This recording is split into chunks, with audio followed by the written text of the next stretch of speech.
सभी मित्रों को जय माता रानी की। दोस्तों, एक अलग उपाय बता रहा हूँ आज। 2-3 लोग रोज़ मैसेज करते हैं कम से कम इस मामले में, और इस उपाय को आपको बताना ही चाहिए, क्योंकि जो शत्रु बाधा है इससे बहुत लोग पीड़ित होते हैं, बहुत ज़्यादा लोग होते हैं।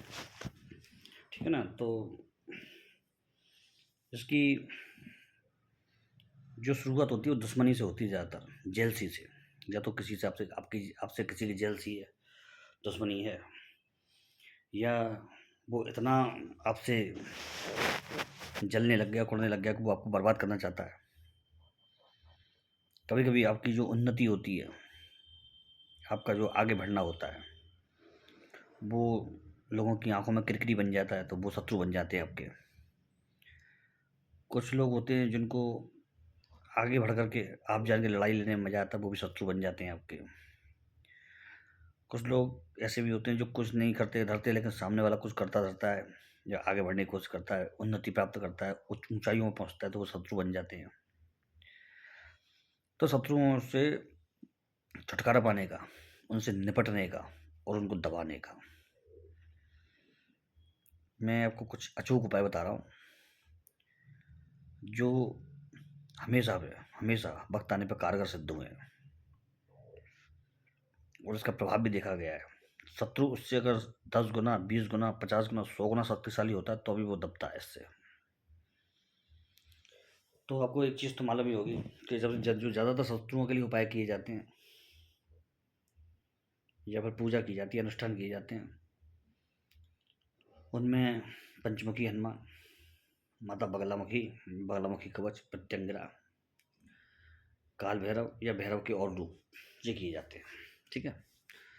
तो अब इन उपायों में, इन विधानों में लगता है टाइम, तो छोटे छोटे भी विधान होते हैं। तो यदि शत्रु का नाम मालूम है आपको, तो आप एक छोटा सा विधान कर सकते हैं। पहले तो एक त्रिकोण बनाइए। अब वो किससे बनाएंगे? जो रोली आती है ना, रोली जो लाल कलर की टीका लगता है, उससे, और उसी से शत्रु का नाम लिखना है उस त्रिकोण के अंदर। त्रिकोण बनेगा एक सफ़ेद या लाल कागज पर। ठीक है ना? सफ़ेद पर ही ज़्यादातर आप बना पाएंगे, क्योंकि लाल पर आपको वो दिखेगा नहीं रोली का, हम जैसे लोग तो बना लेते हैं। और उस त्रिकोण में शत्रु का नाम लिखने के बाद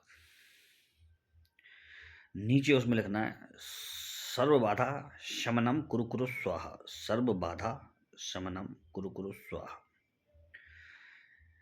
इसमें लिख दिया। इसको अच्छी तरह सुखा लें आप। ठीक है? ताकि ये मिटे नहीं, क्योंकि गीला होगा तो मिट जाएगा। और सुखाने के बाद आप इस प्रयोग को आपको शनिवार को करना है, सुबह से लेकर रात तक कभी भी कर सकते हैं। अब उसकी फोल्ड करनी है कैसे, मतलब है जैसे एक, फिर उसको 2, और फिर उसको 3, बस इतनी, इससे ज़्यादा नहीं। 3 फोल्ड उसको कर देनी है आपको। और किसी भी निर्जन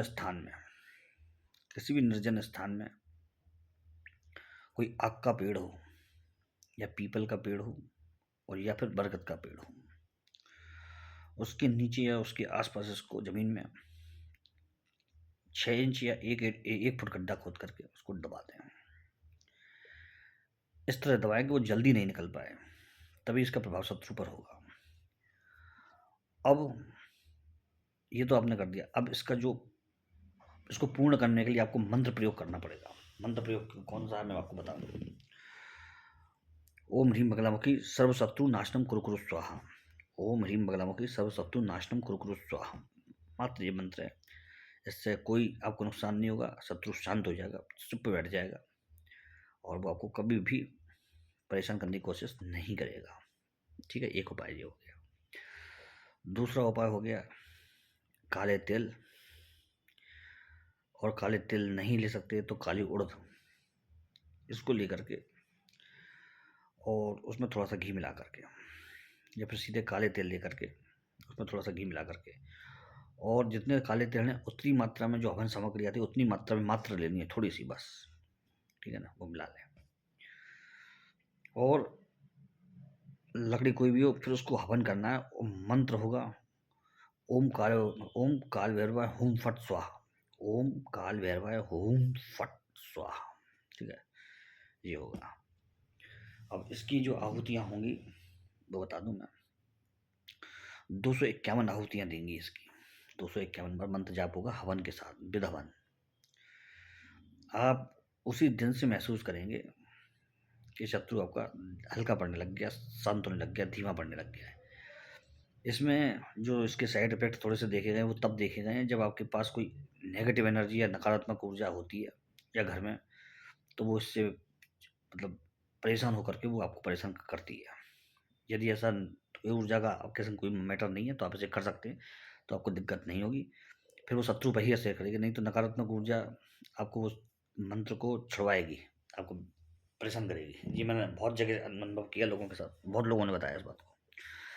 तो जी मैंने पहले ही बता दिया आपको, ताकि आप इस चीज़ में सचेत रहें। यदि परेशानी हो रही है तो कोई नकारात्मक शक्ति आपके आसपास है या आपके संग में या आपके घर में है, तो होता है ये, वो परेशान हो जाता है व्यक्ति करने वाला। वैसे ये केवल शत्रु के लिए होता है, बाकी किसी चीज़ के लिए नहीं, नेगेटिव एनर्जी वगैरह के लिए नहीं होता है ये। ठीक है ना। अब एक चीज़ बता रहा हूँ, कई बार ऐसा होता है शत्रु जानकार होता है, उसके आने जाना होता है, लेकिन उसके बारे में मालूम भी होता है कि ये शत्रु हमारा इस तरह से हमारा अहित कर रहा है, लेकिन हम सामने उससे बोलते भी हैं, बातचीत भी करते हैं, सब कुछ करते हैं। कई बार ऐसा होता है वो कुछ सामान भी लाता है, वो भी हम ले लेते हैं, या फिर हमको कभी कभी कोई वो बुलाता है शत्रु हमारा, किसी न किसी बहाने से हम जाते हैं उसके यहाँ। कुछ ऐसे संबंध होते हैं जो जाना पड़ता है। तो इसके लिए मैं आपको एक बात बता दूं कि कभी भी शत्रु की कोई भी चीज़ असर नहीं करेगी, चाहे वो कुछ खिला दे, कुछ पिला दे, कुछ भी आपके ऊपर डाल दे।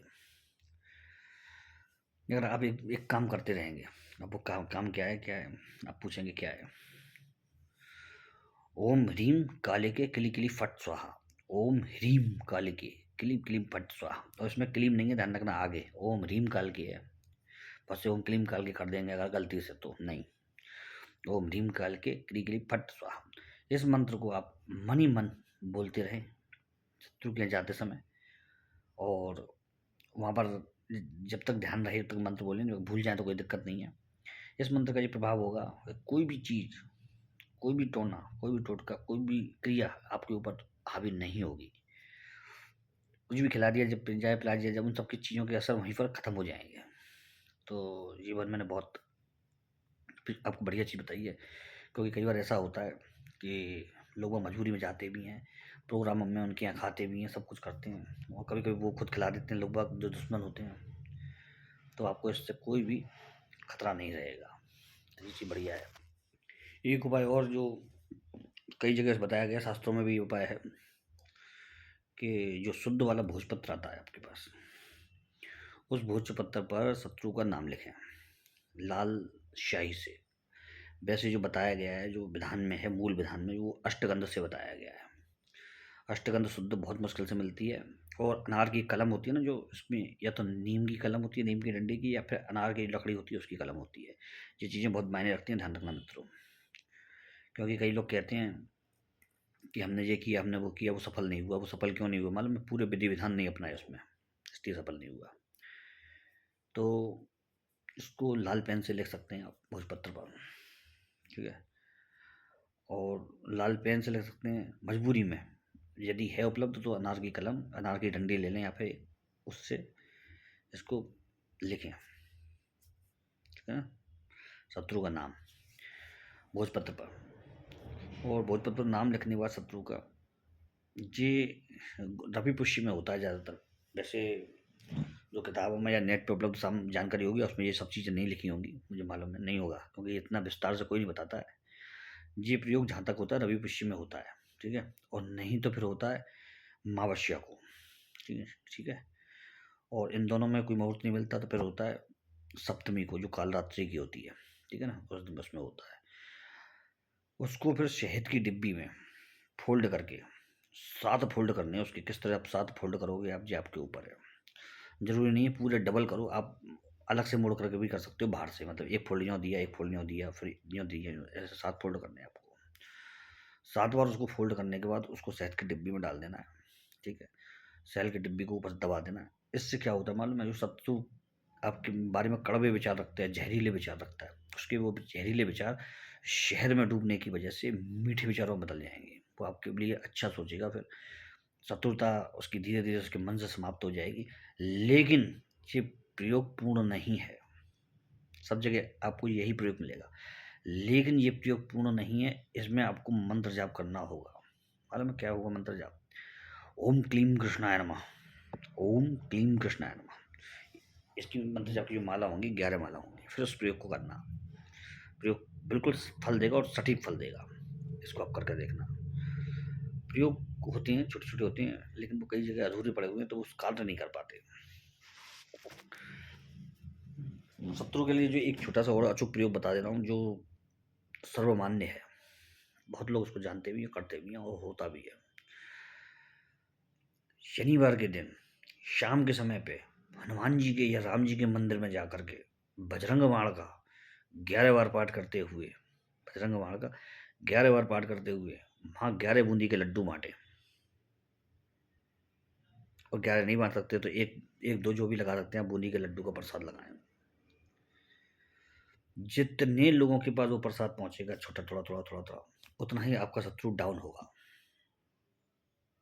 ठीक है साहब, ये मैंने बहुत अचूक और कारगर उपाय बता दिए शत्रु नाश के लिए, शत्रु को शांत करने के लिए। नाश के तो उपाय इसमें है ही नहीं है। ठीक है। अच्छा, एक चीज़ और है, मैं आपको इस सीरीज के जो इसी तरह के उपाय अगले वीडियो में और दूंगा, क्योंकि वीडियो बहुत लंबा हो जाएगा और उसको अपलोड करना मुश्किल हो जाएगा। क्योंकि जो पुराने जो कैमरे थे ना, उनके मुकाबले ये कैमरे होते हैं जो बहुत ज़्यादा मतलब हैवी वीडियो बनाते हैं, तो उसमें क्लियरिटी बहुत होती है, लेकिन हैवी बहुत होती है वीडियो, तो वो जल्दी अपलोड नहीं होती हैं। ठीक है मित्रों, जय श्री राम।